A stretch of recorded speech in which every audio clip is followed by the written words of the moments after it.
Çok eski bir efsaneye göre dünyaya geldiğimiz anda hayata dair bütün sırları bilirmişiz. Bebeklerin yüzündeki o sonsuz bilgelik ifadesinin sebebi buymuş. Fakat hayata gözlerimizi açtığımız anda sadece bebeğin gördüğü bir melek gelirmiş ve elini uzatıp işaret parmağını bebeğin ağzının üzerine koyar ve "Sus bebek, hiçbir şey söyleme. Tanrısal bütün sırları bildiğini hiç kimse anlamasın" dermiş. İşte her insanın üst dudağının üzerinde bulunan minik çukur o meleğin parmak iziymiş. Efsane işte. Fakat ben yine soruyorum dostlar. Denizci doğulur mu? Denizlere saygılı, denizlere hayran, denizlere tiryaki, denizlere sevdalı, denizlere sevgili, denizlere aşık doğulur mu? Demiş Haldun Sevel. Çok sevdiğim kitaplarından bir tanesi Dünyanın Ucundaki Fener'in Bekçisi, Rüzgar Baba Haldun Sevel. Kendisi bir deniz edebiyatı yazarı, aynı zamanda Ustura Kemal'in yaratıcısı, deniz sevdalısı, amatör denizci, yıllardır denizde yaşıyor. Onu hepiniz kitaplarından zaten yakinen tanıyorsunuz. Bugün kendisiyle birlikte Ayvalık'ta teknesinde buluşacağız. Daha doğrusu onun deyimiyle evinde buluşacağız. Hadi şimdi gelin bu güzel sohbete siz de dahil olun. Dostlar, her yerdenizden hepinize selamlar, sevgiler. Yanımda bir usta var. Benim çok sevdiğim abim Haldun Sevel. Programa hoş geldiniz. Merhaba, hoş bulduk. Merhaba. Hoş bulduk. Kendisiyle Ayvalık'ta teknesinde buluştuk. Rüzgar Baba teknesindeyiz. Evim, evim yani ben burada yaşıyorum. Evindeyiz. Burada mutluyum. Burada iş hiç bitmez. Burası hatıralarla dolu. Yaptığım heykeller, maketler. Evet. Yani burası dolu. Sadun Bora o kalbimde. Yani ben işte ben Salacaklı Küçük Haldun. Salacak kısmetin yapıldığı yer. Salacak'ta Salacak iskelesinin yanında Tabut Kaya vardır. Onun arkasında Atar Bey'in kayıkhanesi. Böyle aralıklı tahtalardan yapılmıştır. İçeride kısmeti görüyorduk. Kulaktan kulağa dünyayı dolaşacak. Ulan nasıl dünyayı dolaşacak? Yani aklım almıyordu. Neyse bir gün gene sandalımla, benim sandalım değil tabii. Bir abimin, bende dururdu kürekleri. O zaman sandal alacak para nerede? Orada dolaşırken bir baktık. Salacak iskelesinin yanında o zaman İstanbul'un en büyük vinçlerinden biriydi. Koca Yusuf vinci. Gelmiş iskeleye bağlanmış. Ne oluyor falan diye baktık. Atar Bey'in duvarları yıkılmış. Kısmet dişli kayalara kadar inmişti. O vinç kocaman kolunu kaldırdı böyle uzattı. Sapanlar bağlandı ve kısmet havaya kalktı. Ulan ne kadar derin bir tekne. Hayatımda ilk defa salma görüyorum. Ben kayıktan başka bir şey bilmiyorum ki. Teknenin üstünde de bir adam. Herhalde dedik bir boyacı kaldı. Meğerse o Sadun Bora'ymış teknenin üstünde. Tekne denize indi. İki karış kaldı. O sene Büyükdere'ye gittiler. Büyükdere'ye gidemedik. Ben Edip abi isimli sevgili bir abimin teknesinde 8,5 metre teknesinde geceleri yatardım. Sabahları ilk ışıklarla beraber Kız Kulesi'nin oraya gider. Kefal avlardım zıpkından. Bir gün haber geldi. Sadun Moro dünya seyahatine yarın ya da öbür gün tam hatırlamam çıkacak. Bir arkadaşımla beraber sandalımıza bindik. Yanımıza yumurtalı sandviçler aldık.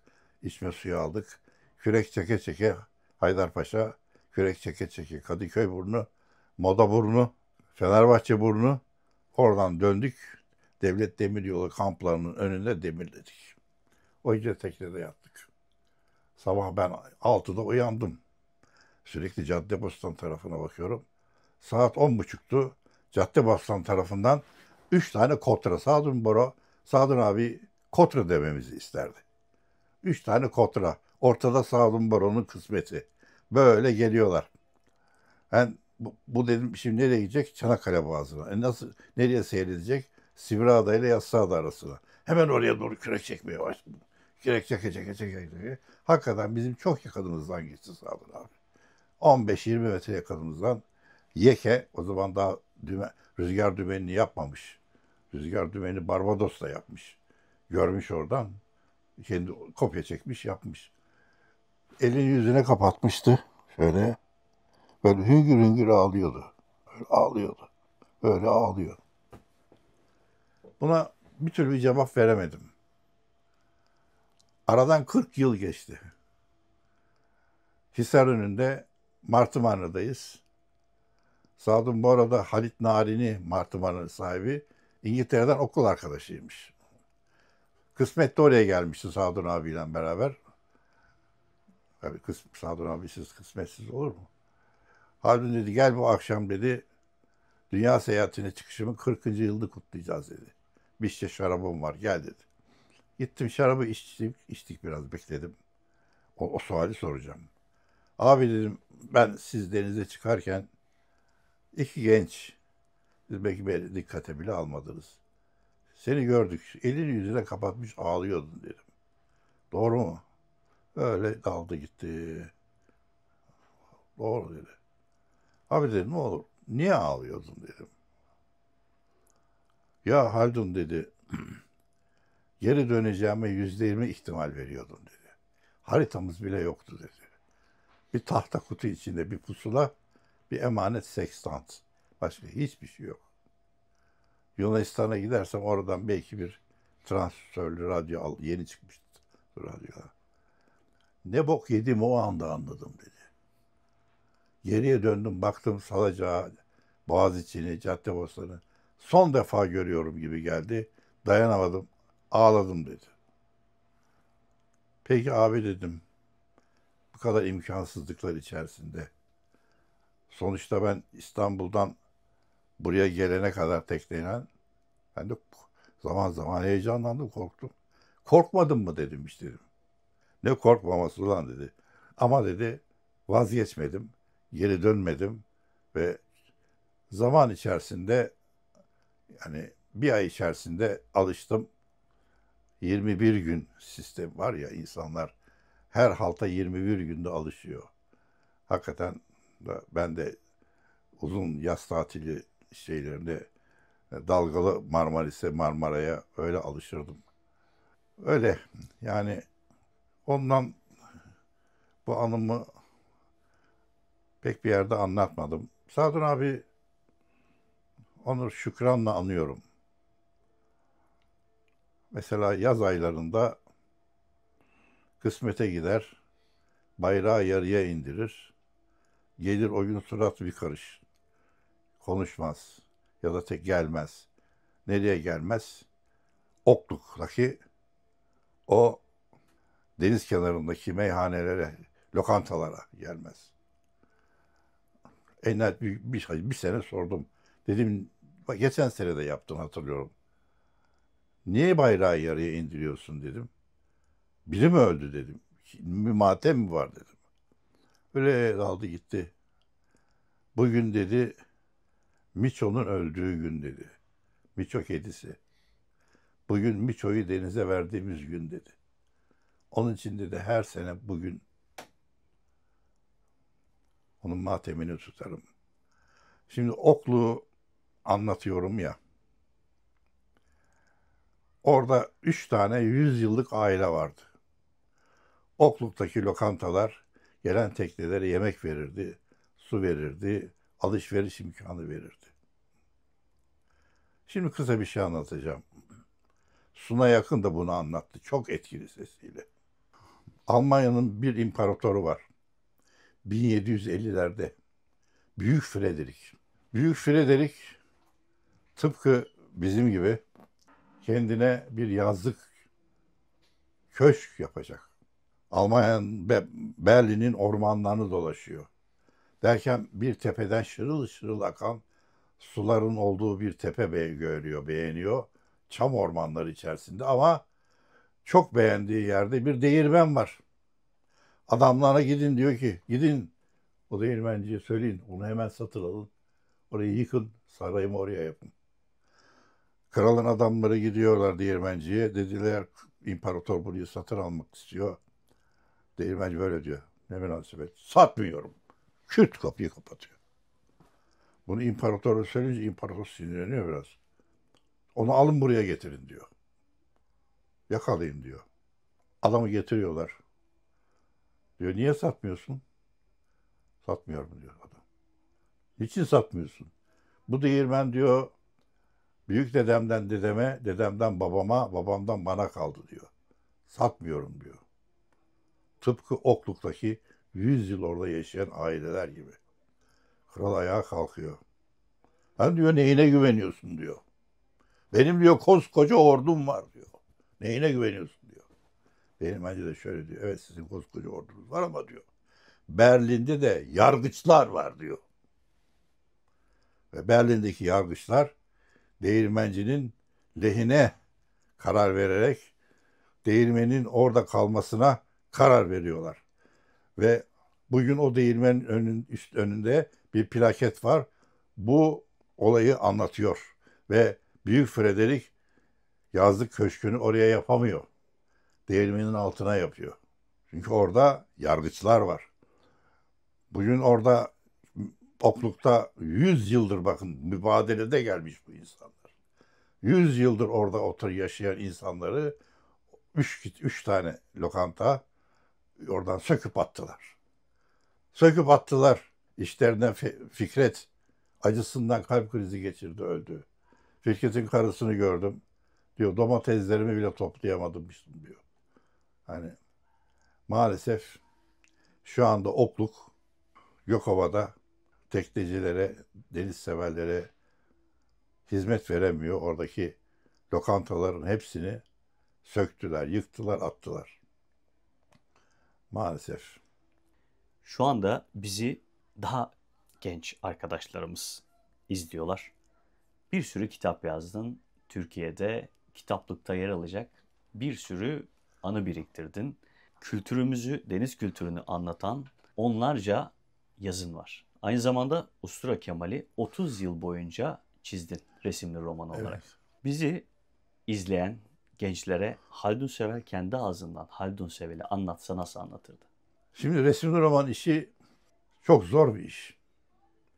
Ben 99 yılında en zor işte Hürriyet'te çalışırken sürekli taşikardi krizleri geçiriyordum. Bir arkadaşım taşikardiden öldü. Hiç bitmeyen baş ağrılarım vardı. Ve karar verdim. Evimi de İstanbul'u da terk ediyorum. Tekneme binip güneye iniyorum. Resim roman da çizmiyorum. Sadece yazı yazacağım. Bunu eşim hanımefendi yani dedi, sen evini, işini, beni, her şeyi terk ediyorsun. Sen dedi delisin dedi. Sen delisin dedi. Bir abim vardı Oğuz abi. Kızı Ribap arkadaşımdı. Oğuz abiye gittim. Abi dedim ben böyle böyle İstanbul'u terk ediyorum. Jale Hanım bana delisin diyor. Ben deli miyim abi dedim. Baktım. Haldun dedi. Tekten de bana da yer var mı dedi. Hiç size sana kadar geleyim. Bu beni çok cesaretlendirdi. Bir sabah sadece köpeğim dostu yanıma aldım. Ondan sonra marşa basacağım. Çıkış o çıkış olacak. Hem heyecanlıyım hem korkuyorum. Gün yeni başlamış. Marmara Adası'ndan aşağı inmemişim. Düşünüyorum. Denizciliğime de güveniyorum. Dost geldi. Çenesini dizime dayadı. Patiğini de dizime koydu. Ben anladım. Hadi baba gidelim dedi. Ve marşa bastık. Yola çıktık. Ya, şimdi marşa bastık deyince Anmari'yi aklıma getirdi. Allah şuna. Cunda'nın mendireğinde bir tonoz bulmuşum. Gece saat 10.30. Ayvalık radyosu muydu? Telsiz miydi? Neydi? Yardıma gidilsin, yardıma gidilsin. İçinde kalp krizi geçirmekte olan bir hastası olan bir tekne Ayvalık'a giriş yapamıyor. Ayvalık'a giriş çok zordur biliyorsun. Şamandıraların arasından gideceksin. Yardıma gidilsin, yardıma gidilsin. Yani ben çok telaşlandım ama ben korktum Ayvalık'tan nasıl çıkacağım. Önünde kırmızı yeşil ışıklar varmış. İşte Ordunç ya da Hidden Paradise olabilir. Neyse. Tekne geldi. O zaman bu Ayvalık, bu marina Mendirek yine var ama Burası balıkçı barınağı. Buraya geldiğini duydum. Bir arkadaşımla beraber, muhterem, o da Rumcası iyi. Geldik buraya. Hastayı kaldırmışlar. Ölmüş adam. Direğin tepesine çıkmış tamir etmek için. O da kalp krizi geçirmiş. Kalp kardiyak yapmış durmuş. Anmari'den öyle tanıştık. Teknesini bekleyecek. Tekneyi orada bırakmak istiyor. Anmari Yunanlı. Ben muhtereme rica ettim. Ben dedim beklerim. Teknenizi beklerim. Siz arkada kalmasın. Balıkçılardan bazılarını da tanıyorum. Yanaştım yanına. Anmari bir süre sonra geldi. 15-20 gün sonra geldi. Kocasıyla kararlaştırdıkları rotayı takip edecek. Onlar Finike'ye Cordelia diyorlar. Oraya kadar gidecek. Oradan da geriye Saint-Tropez'e dönecek. Batıya doğru yola çıkacak. Ama fırtınalardan korkuyorlar. O tarihlerde öyle internet, efendim, hava sitesi, durumu sitesi veren yerler yok, öyle şeyler. Benim de rüzgar günlükleri var. Ta 80'li yılların başından beri. Bu anlattığım hadise 94 yılında oluyor. Rüzgar günlükleri var ve bir sırrı çözmüştüm. 3 yılda bir ay aynı günlere denk geliyor. Yani diyelim ki dolunay bu sene ayın 15'ine denk geliyor. 3 yıl sonra yine ayın 15'ine denk geliyor. Ve dolunayla fırtınaların ilişkisi olduğunu fark ettim. İşte Tufangari, Stopodi falan derler.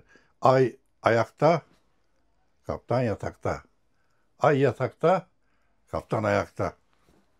Ona göre ben bütün fırtınaları üst üste getirdim. Çizdim, Anmari'ye verdim. Anmari kalp hastası. Annemden biliyorum. İlaçlarını eczaneden aldım, getirdim. Öne tarafa doğru gidip demir atmasın diye oradan kablo çekip maynevira düğmeleri yaptım demire. Ve hareket günü gelip çatıyor. Ben dedim ki Anmari, ben de geleyim. Hiç yük olmam. Ege'yi az çok biliyorum. Yok dedi, bir teknede dedi en az 2 kişi, en çok 2 kişi.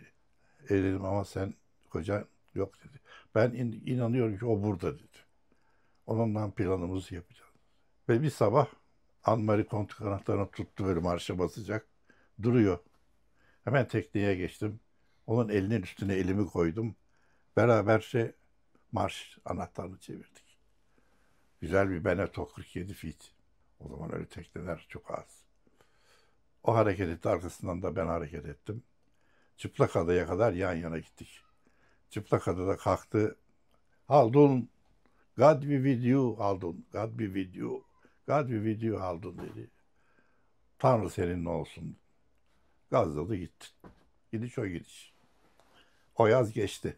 O zaman bir ev vardı işte Cunda Adası'nda. Şimdi gitmediğim bir ev. Geldim baktım posta kutusunda bir zarf. İşte Ali Bey Adası, Haldun Sevel. Bu kadar. Ne cadde var, ne sokak var, ne şey. Postacı bulmuş onu. Koymuş, biraz ıslanmış bir zarf. Ama benim birkaç kelimelik Yunancam onu şey yapamıyor. Sadece başını çözdüm. İşte agapite, sevgili, ama sagapo gibi değil. Yani evlada duyulan sevgi. Agapite pateras tu aera. Aera rüzgar. Ama pateras. Bizim İstanbul'da tanıdığımız bir Rum dostumuz vardı, kulakları çınlasın. Vera ve Bedo. Onu okuttum. Nedir bu dedim. Başlangıç şöyle: sevgili rüzgarın babası. Fırtına tahminim birebir tuttu. Hiç fırtınaya yakalanmadım. Fırtına günlerinde bir yere sığındım. Şimdi Saint-Tropez'e vardım. Teşekkür ederim. O başlangıç Agapita Pateras tu Aera arkadaşların çok hoşuna gittiler. Orada bana Rüzgar Baba, Rüzgar Baba. Oradan kaldı Rüzgar Baba. Anmari ile önce mektuplaştık. Sonra telefonlar geldi 95 senesinden sonra. Telefonlaştık galiba. Ona mektup yazdım. Dedim ki gelsene sana Ege'yi gezdireyim. Gelemem dedi. O zaman biraz sert yazdım. Lan niye gelmiyorsun? Sen orada dünyanın ucundaki fenere bekçilik mi yapıyorsun diye yazdım. İşte onun için o kitabın adı Dünyanın Ucundaki Fener'in Bekçiliği. Evet, Evet. bu kitaptaki de Anları. anlattığınız hikaye kitaptaki ilk Evet, evet, evet. hikaye bu Çok hikayedir. dokunmuştur o. Anmari dünyanın ucundaki fenere bekçilik yapıyorum dedi. Çünkü dedi kalp beni rahat bırakmıyor dedi. Yani ard arda birkaç adım atsam nefes nefese kalıyorum. Bir gün yine buradayım. Bir mesaj geldi. Bir ortak dostumuz var. Midilli Adası'nda. Adı İbov. Gerçek adı İbov değil. Durmadan İbrahim Tatlıses değil. Haldun üzülmeyesin. Anmari'yi kaybettik dedi. Şengün vefat etti. Geldi burada Yücel'e söyledim marina müdürü. Çünkü ama bizim haberleşmemizi güle güle biliyordu. Çok güzel bir çelenk yaptık. Çok güzel bir çelenk yaptık. Beyaz karanfillerden, güllerden. Gidebildiğimiz kadar gittik. İlyosa'ya geçtik. Orada Las Panaslar, Las Barbitas, 2 tane düz havaalanı gibi. Oraya kadar gittik. Orada çelengi attık. Güzel bir kuzey rüzgarı vardı. Çelenk yavaş yavaş gitti. Anmari'de böylece sonsuzluğa kark oldu. Ama yazdım bunu ben. Kitap yaptım. Böyle çok anılar var. Yani saymakla bitmez. Gene Midilli'deyim, Kolposyaras'tayım. Sabah. Gene tek başımayım.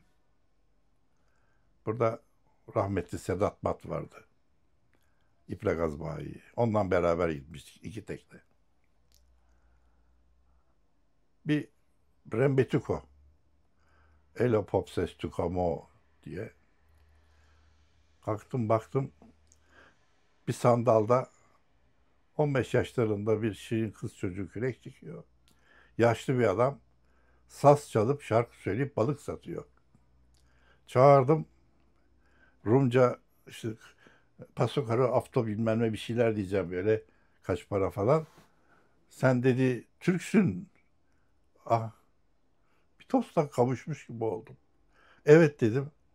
Nereden? Ayvalı'dan mı? Onlar Ayvalı diyorlar. Ayvalık demiyor. Evet. Ayvalı'ya nereden geldin? Fenerbahçe'den. Hemen Belvü duruyor mu Belvü dedi. Ay bir dosta kavuş. Duruyor tabii dedim. Duruyor. Peki Baba Murat dedi. Hala yaşıyor mu dedi. Baba Murat Belvü'nün önünde kibrit ve sigara satardı. Yaşlı. Adamın ismi, ihtiyar ismi Aristide. Ondan bayağı bir gün geçirdim. Rakı içtik, meze yedik. Ondan sonra kulüp rakısı seviyordu. Teknede de kulüp rakısı vardı. Çıkarttım çok sevindi. Ayrılık günü geldi. Dedim Aristide döneceğim. Benden ne istiyorsun dedim. Bu arada söylemeyi unuttum. Aristide sürekli ceket giyiyor. Ceketinin yakasında bir rozet. Fenerbahçe rozeti. Yani ben Fenerbahçe'den tek bir oyuncu sayamam. Ama Fenerbahçe'de doğup büyüdük. Yani salacaklıyım ama hep kaçıp kaçıp Fenerbahçe'ye giderdik. Dedim o rozeti dedim niye taktın Aristide abi dedim.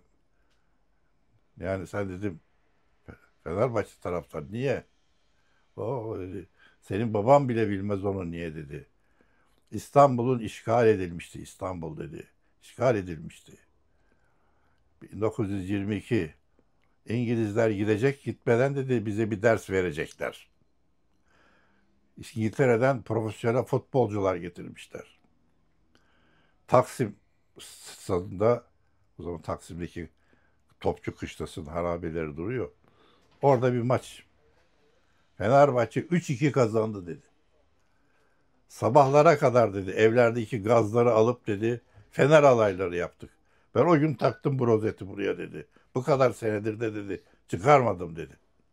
Söz verdim ona rakı ve rozet getireceğim. Fakat bir sene sonra Ustura Kemal'in dizi filmi yapıldı. O yaz gidemedim. Bir sene sonra rozetleri aldım, rakıları aldım. Midilli'ye tam gaz gittim. Aristide amcanın evini çaldım, açmadı. Çaldım, açmadı. Çaldım, açmadı. Sordum, gitti mi? Yok, içeride dedi. Ama dedi, hasta dedi. Neyse, kapı açıldı. Aristide amca iyice çökmüş maalesef. Şurada bir delik. Demek ki işte gırtlak kanseri olmuş. Bana kısık sesinden dedi ki, niye bu kadar geç kaldın dedi. Beni beklemiş. Orada ağlayacaktım. Sarıldım boynuna. Rozetler mi getirdin mi dedi. Hadi tak ceketime dedi. Ceketini taktık. Hadi kahveye gidelim dedi. Koluna gireceğim ama dedi. Rakıları da koyduk oraya. Aynı burası gibi, Cunda gibi. Orada taş kahveler var. Hatta kahvenin birinin üstünde Rumca bir şiir var. Onu okumuştu bana. Balıkçı Sadamos denizde boğuldu. Bir ağ bilirdi zavallım, bir de su. Ama deniz kudurdu mu bir kez, gözü zavallı balıkçıyı bile görmez. Orada yazılı. Taş kahveye girdik. Adesizli kaptan, of dedi. Rumca, herhalde rozetim geldi dedi, gösterdi böyle. Bir alkış, bir alkış, oturduk. Hemen çaylar geldi, nargileler geldi. Adesizli kaptan, ölürsem mezarıma Fenerbahçe toprağı istiyorum dedi. Çünkü Aristide Kaptan Moda Mektep Sokağı'nda büyümüş. Ve 6-7 Eylül hadiseleri gibi ayıp bir olayda can korkusuna kapılıp ayrılmışlar İstanbul'dan. Yüzümüzün karası 6-7 Eylül hadiseleri. O güzel insanları kaçırdık maalesef. Onun vasiyetini yaparken Fenerbahçe burnundan bizi bekçi yakaladı. Dedi, buradan toprak alamazsınız. Bekçiye mektubu gösterdik. Rumca bilen Vera'yı çağırdık. Vera mektubu okuyunca, vaziyetnameyi okuyunca bekçi çok üzüldü. Müdürü çağırdı. O zaman orası Çelikgüler Suyun Parkı'ydı. Hala öyle mi bilmiyorum. Müdür yardım etti bize. Çuval getirdi. Çuvalın içine birkaç kova toprak. O toprağı oraya gittiğim zaman mezarın üstüne döktük, serptik. Aristide Kaptan da sonsuza karıştı. Sırayla bu dünya bir penceredir işte diyor sular. Sular hep aktı geçti. Kurudu vakti geçti. Dünya bir penceredir. Her gelen baktı geçti. Yani kimler geçti bak. Ha, işte. Hacun abi, uzun zamandır teknende yaşıyorsun. Evet. Bizim programda Her Yer Deniz dostlarının en sevdiği bölümlerdendir. Denizde yaşayan insanlar.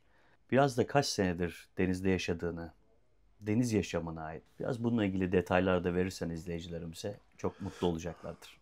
Senelerce sandalla ancak okulumdan artık kalan zamanlarda, iş hayatından artık kalan zamanlarda, sonra 70'li yıllarda bir 5,5-6 metre sandala bir yarım kamera yaptırdım. Boğaz balıkçılığı yapardık. Çıkardık Beylerbeyi Sarayı'nın önünde kocaman kofanalar yakalar. Dönerken Kuzguncuk'taki İsmet Baba meyhanesine onları canlı canlı verir, paramızı alıp giderdik. Ondan sonra 80'li yılların başında hakikaten üstü kapalı, kameralı, 10 beygircik motoru olan Üsküdarlı'yı yaptırdım. Ancak o zamanlar isimden ona başlamıştım. Ancak cumartesi pazarları, cuma akşamları bir heyecan kaplardı için bir tekneme gideceğim diye.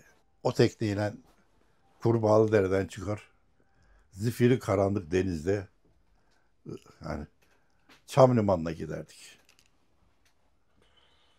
Sonra 83 senesinde karar verdim daha uzaklara gitmek için.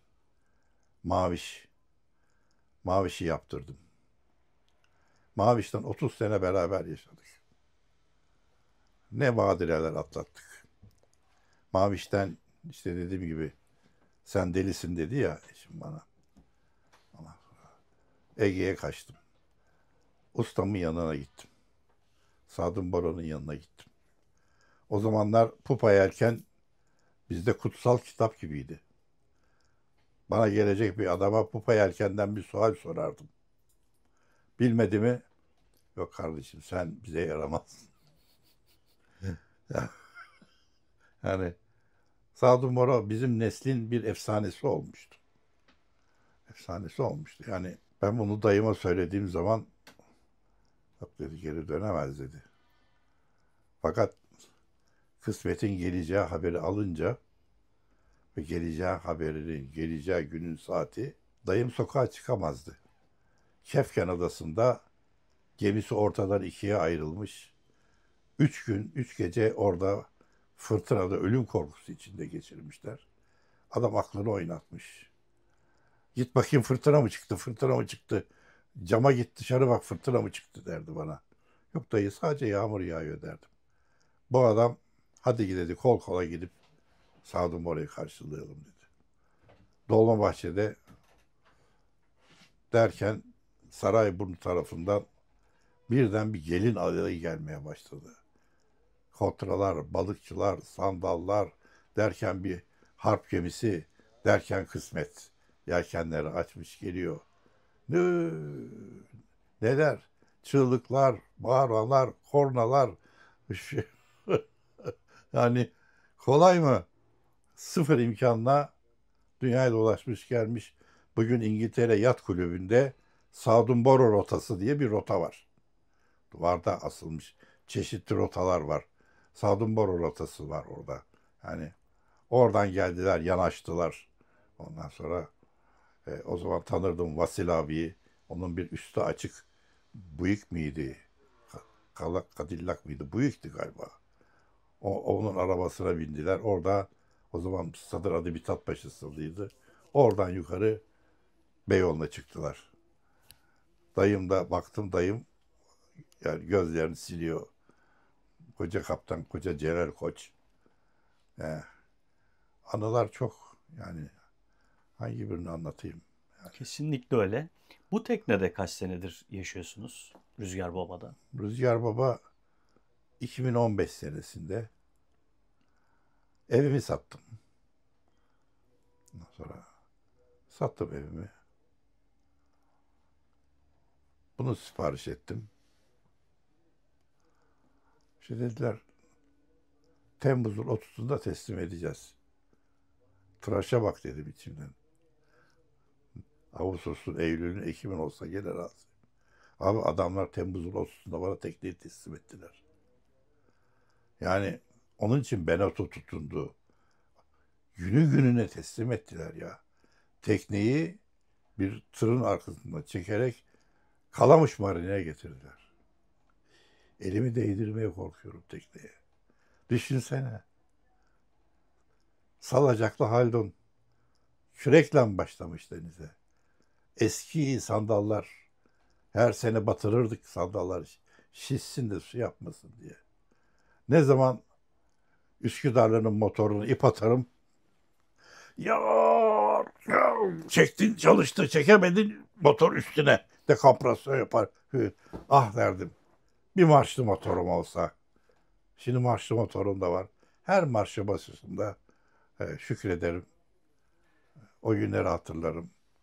Ama o Üsküdar'la İlhan'la çok güzel günlerimiz oldu. Çok güzel günlerimiz oldu. Yani şimdi bakıyorum adam kürek çekmesini bilmiyor. Milyonluk tekne almış. Tekne burada. Kış yaz, yaz kış. Yatıyor abi gelen yok ya. Kaptanı geliyor. O sürüyor keyfini. Sesli ardına kadar sesi açıyor.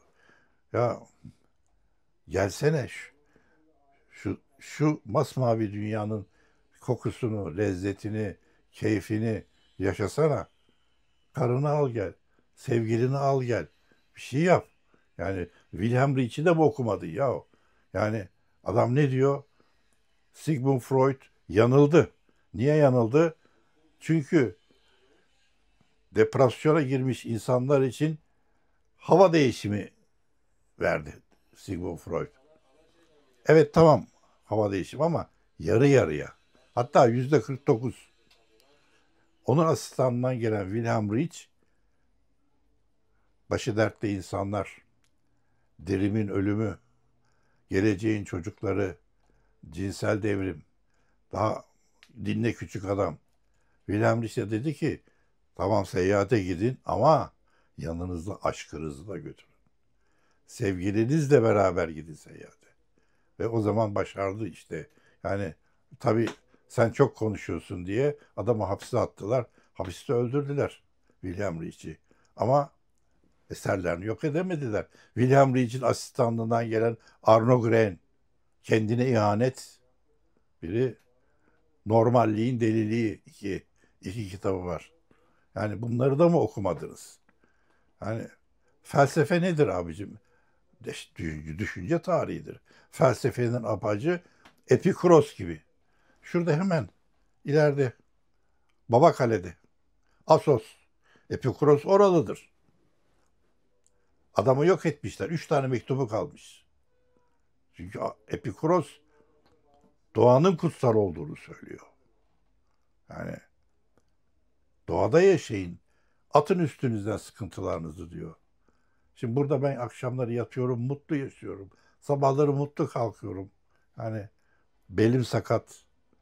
Bacaklarım ağrıyor. Baş ağrılarım var. Hiçbir umurumda değil. Burada dronlarımla oynuyorum. Havalı tüfek merakım var. Çocuklar gibi havalı tüfekten nişan atıyorum. Okçuluğum var. Ok atıyorum. Şimdi yaz geldi. Denize çıkacağım. İlyos'ta'ya gideceğim. Arkadaşım eşeğin mezarını ziyaret edeceğim. İlyos'ta'ya Maviş'ten dolaşıyoruz. İlyos'ta'ya yanaştım. Demir attım. Sahile ızgaramı çıkarttım. Piknik tüpümü çıkarttım. Tavuk kavurma yapacağım. Orada tavuk kavurmayla rakımı içeceğim. Ben artık hiç içki içmiyorum. Çünkü anladım ki benim mutlu olmak için içkiye ihtiyacım yok. İçki beni uyuşturuyor. Doğayla olan sevdam yaralanıyor, kesiliyor. Doğayı içimde hissedemiyorum. Neyse orada içki içiyorum. Hava karardı. Arkamda tıkır tıkır tıkır tıkır bir ses. Benim o zaman yine av tüfeğim yanımda. Şöyle bir döndüm baktım. Ah, arkamda bir eşek. Ayağından böyle yapıyor. Ayağından yere vuruyor. Gittim sevdim. İnsana alışkın. Tavuk ekmek verdim yemedi. Ne bileyim ben eşekler tavuk yermez. Ya dedim acaba bu hayvan susamış mı? Kovaya su döktüm. Elimdeki suyu. Abi şap şap dedi suyu bitirdi. Hayvan yanmış. Soğukluktan yanmış. İlyos'ta da su yok. Eşeği oraya atmışlar. Şeyi oraya atmışlar. Hemen tekneye gittim. Bir bidona su doldurdum. Ben döktüm o içti. Ben döktüm o içti. Ben döktüm. Bir kova suyu içti eşekçik. Tekneye gittim. Yattım. Sabah kalktım baktım. Sahilde bana bakıyor. Ayağı yaralanmış. Sinekler konuyor. Yarasını temizledim. İnsan gibi böyle duruyor. Sardım. Ve bütün yaz eşekle ben arkadaşlık ettim. Ona su taşıdım. Sahibini bulduk. Ya dedik niye attın alaya? Eşektir atarım dedi. Ulan içimden dedim. Onun zavallı eşek oldu diye mi eşek? Yoksa o zavallıyı oraya atmak mı eşek? Yani ama hani adamlar laftan anlayacak adamlar değil. Üstüme yürür, bilmem ne yapar. Biz eşeğe bakmaya devam ettik. Sonbaharda yağmurlar başladı. Leğenler aldım Cuma pazarından, Perşembe pazarından. Yerlere gömdüm. Bütün o leğenleri sular koydum. Ve tekneme döndüm. Bir ay kadar gidemedim İlyos'ta'ya. Bir ay sonra gittim. Muhterem vardı yanımda, arkadaşım. Mübadelede gelenlerin çocukları. Baktım eşek yerde çakıl taşlar üzerine yatmış. Yüzünde hep taşların izleri. Başını sevdim, su verdim. Başının altına köy kilimi koydum. Tabii köy hayatını biliyor muhterem. Abi dedi, bu hayvan ölüyor dedi. Bak nefes alışına dedi, ölüyor dedi. Ve inan, hayvan ölene kadar başını kaldırıp kaldırıp Ayvalık yönüne baktı. Onu oraya bırakan sahibine baktı. Ve öyle öldü. Teknede her zaman kazma kürek vardır. Onu orada muhteremle güzel bir çukur kazdık. Üstüne havlular koyduk. Yüzüne gözüne topraklı olmasın diye. Gayet güzel kapattık. Bayağı 1 metreye yakın derin kazdık. Etrafını taşlarla donattık. Ve geri döndüm. Sonbahar geldi, kış geldi, ilkbahar geldi, yaz geldi. Tekneme bindim. İlyoslu Adası'ndaki arkadaşım eşeğin mezarını bulduk. Eşeğin mezarının üstünde yüzlerce papatya vardı. Papatya. İlyoslu Adası'nda papatya. Sanki doğa ona bir şölen hazırlamıştı. Haldun abi, çok teşekkür ediyorum programa katıldığın için. Gerçekten seni görmek de çok güzeldi. Bence dostlarımız da aynı şekilde düşünüyor. Son olarak her yerdeniz dostlarına söylemek istediğiniz şeyler var mı? Doğaya gelin, doğaya. Doğayla barışık olun. Ne zaman yüreğiniz sıkılırsa deniz kenarına gidin, ormana gidin. Ama en güzeli, ikinci el bir araba fiyatına güzel bir tekne bulabilirsiniz. Teknede yaşayın. Tekneyle yaşayın. Bakın o depresyon kaynaklı hastalıklarınız ne olacak? Hepsi yok olacak. Taşikardi krizleri geçiriyordum. Ölüyorum artık. Hiçbiri yok artık. Baş ağrılarım geçti. Affedersiniz, sürekli bağırsaklarım bozulurdu. Yok artık. Çünkü doğada yaşıyorum. Şimdi önümüzdeki günlerde denize de çıkacağım. Bu tekne beni uzaya götürüyor. Güzeller ülkesine götüren uzay aracım bu benim. Yani bu olmazsa herhalde yaşayamam. Bütün dostlara doğaya dönün diyorum. Wilhelm Reich'i okuyun. Wilhelm Reich'i okuyun. Normalliğin deliliğini okuyun. Başı dertte insanları okuyun. Geleceğin çocuklarını okuyun. Wilhelm Reich'in Kanser adlı kitabını okuyun. Mezar taşı diyorum ben o apartmanlara. Onları bırakıp doğaya gitselerdi, denize gelselerdi. Ya bir gün Ayvalık Boğazı'ndan çıkıyorum. Teknemden kendimi mutlu zannediyorum. Maviye boyanmış bir tane bot. Taş çatlasın 4 metre. Oraya demir atmış adam. Piknik tüpüyle zeytinyağda balık kızartıyor. Rakısını içiyor. Ayak üstüne atmış. Ya dedim, ben mi mutluyum acaba, o mu daha mutlu? Yani el salladım. Yani ey gidi ey. Sivriada açıklarında bir kış günü dolaşıyorum. Tekne buz gibi. O zamanlar Webasto da yok. Orada daha da açıkta bir sandal var. El salladı bana. Sandal pislik içinde bir. Belli ki kurbağal deri sandalı. El salladı. Şöyle yaptı bana. Sigara var mı? O zaman Jale Hanım'ın çekmecede bir tane yarım, bir tane tam 2000 sigarası vardı. Onları bir torbaya koydum. Yanından geçerken kakışta uzattım balama. Böyle yaptı. Sağ ol, Allah razı olsun. Aradan aylar geçti. Sivriada'dayız. Yanıma bir sandal yanaştı. Poşetin içinde abi şöyle şöyle sarı kanatlar. Fıkır fıkır oynuyor. Pat dedi, güverteme koydu. Balıkçı, bunlar kaça, ne istiyorsun dedim. Abi sen onların parasını ödemiştin. Beni hatırlamadın mı dedi. Baktım, o kış günü denizde sigara verdiğim balıkçı. Onun için ben balıkçıları da çok severim.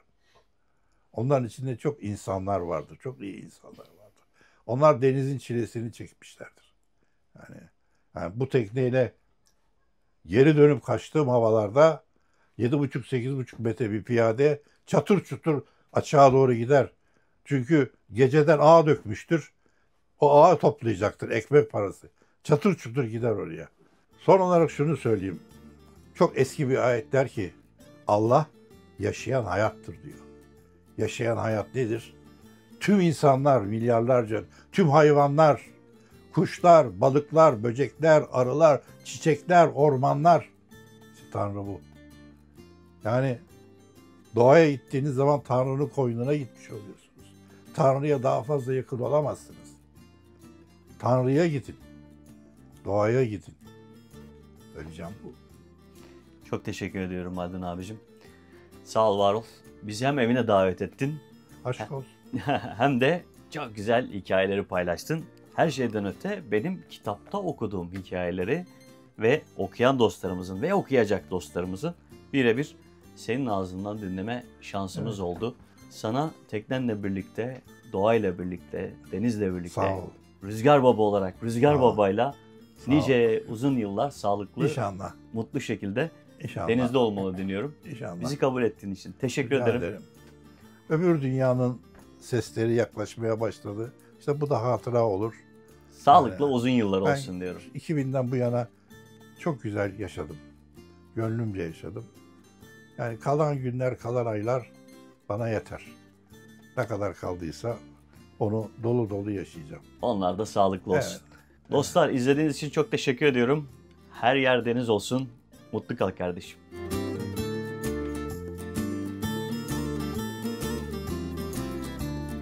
Bay bay.